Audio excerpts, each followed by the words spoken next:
This is a big one. For the first time in more than 40 years, the city of Beaumont has officially called a bond election to pay for more than $260 million worth of projects. Voters will go to the polls November 4th, hey, that's my birthday, to decide on projects including a new police station for about $61 million.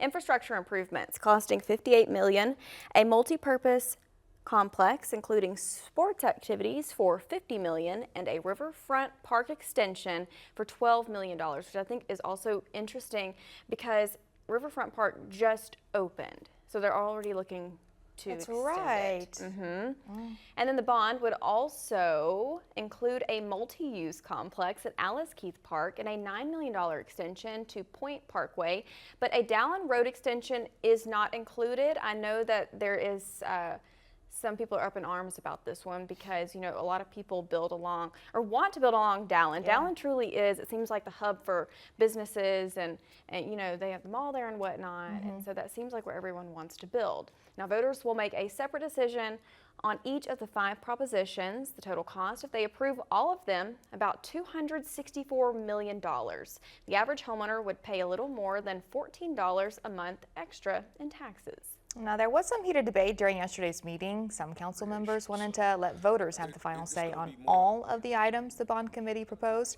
Others said it would be better to separate the items. Council voted 6-1 to place the items on the bond issue.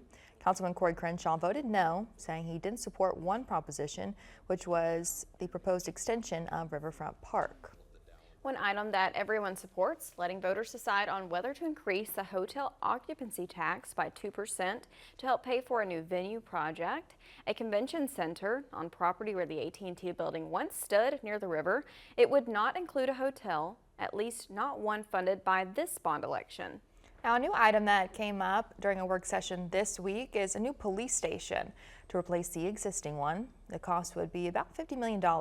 Council members seem to agree public safety and projects that help address youth crime and the need for recreational activities for young people are critical.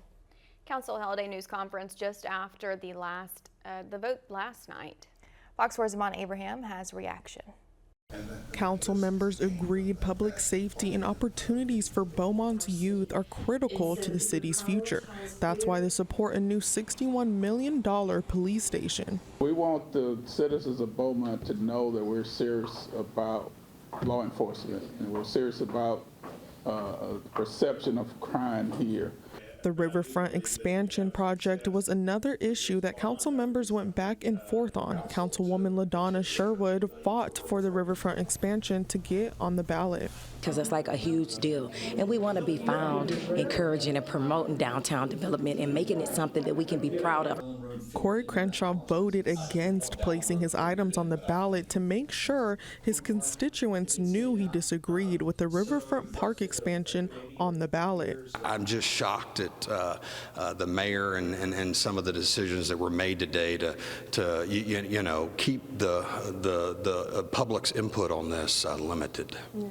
In the end, those who voted to place the items on the November 4th bond issue agreed it may not be perfect, but it will advance the city and make difference in improving Beaumont. Oh, I'm very proud of us. I mean, you know, the thing is we came together, you know, from all over the city. We came together and, you know, it was good governing. You know, we did what was right for the people. And again, on November 4th, Beaumont voters will make the final decision on approving some, all, or none of the propositions. A Beaumont City Council press conference was streamed on our KFDM Facebook page. Taking a look at some of your comments this morning. Katrina said, new police station for what? And you know what? Angel actually mentioned this morning, I didn't realize it, how old the police station is in Beaumont. It's a lot older than I think people think. I didn't realize. I think it's one of those things where, and I feel like this may end up eventually being a story on exactly what those changes, you know, what they're wanting. Yeah. Because maybe not necessarily they're wanting a new building. Now, a new building would come, but maybe it's space is a factor. Maybe they want to hire more officers. Maybe they want better equipment. But that was kind of one of the questions that I had myself was, you know, what are they wanting to do with that exactly? And it seems like that's kind of the general consensus here. Sure. You've also got Ann Mel saying, how was the survey distributed to the voters? Only 3% participated. Sounds like no one knew about it, but a select few.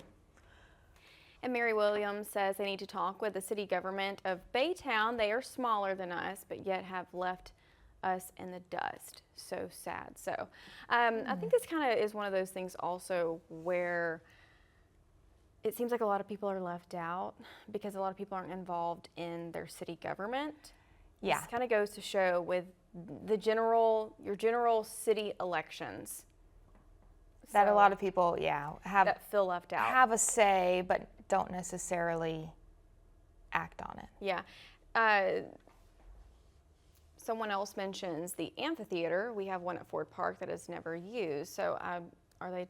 Was there an amphitheater? I don't know. Maybe it's part of that multi-purpose facility. Oh, okay. Again, I think there's a lot of questions about exactly what these propositions are going to entail.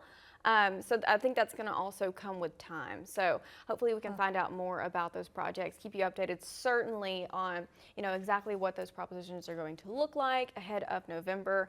They have lots of time. Well, a few months rather. That time's going to go by very quickly to kind of work out those kinks and see what needs to be done to try and get these, to appeal to the voters. Ultimately asking them to take more out of their paychecks to fund these, things in Beaumont. So. Yeah, we'll keep up with that too. And you've got some time to kind of figure it out. And I do like that. Obviously, it's kind of more so itemized. So then, if you are on board with one thing, you can vote yes for that. If you're not for another, then you can vote no for that. So, it'll be interesting to see how it all plays out. And I'm sure we'll get more information as we obviously get closer to election time.